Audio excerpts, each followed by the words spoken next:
Çox fikirlər birmənalı qarşılanmadı. Fikir ayrılığı oldu. Əvvəl hər şeyə tək qərar verirdin. Şərikli həyata başlayırsan. Sənə aid olan hər bir şey iki nəfərə aid. Və bir problemin var idisə o iki olur. Araya girmədim. Xeyr. Biz münasibətə giririksə, əgər artıq qərar verirsə ki, bu insanla həyatımızı davam edəcəyik, qürur olur.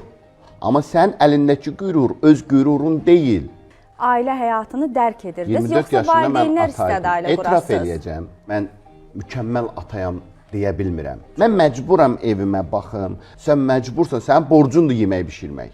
Sənin borcundur uşaqlara baxmaq. Sənin borcundur ailədə evi təmizləmək. Bunu borc olaraq adlandırmayaq biz məncə. Öhdəlik. Öhdəlik. O siz dediyiniz canım, cicim məsələsi daha ön plana keçir. Ailədə sevgi bitibsə münasibətlərdə necə davam etməlidir? Uşağa xatir davam etməlidir? Necə? Sevgi bitib anlayışı yoxdur mənim üçün. Necə Bir yoxdur? mütəxəssis olaraq. Sevgi bitirilir.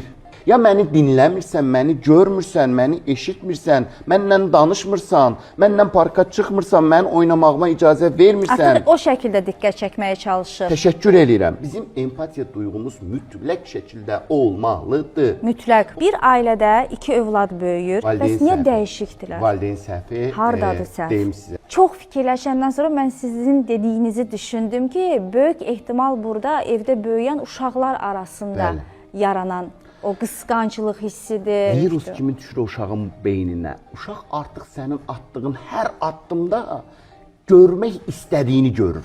Sən ona nə göstərsən göstər. Artıq misal üçün deyək ki, harasa gedəcəksiniz. Birinci onun gödəkçəsini, bax, birinci onun gödəkçəsini geyindirdi. Demək ki, valideynin yanaşması tamamilə başqaydı, amma uşağın anladığı tamam başqa. Bəli.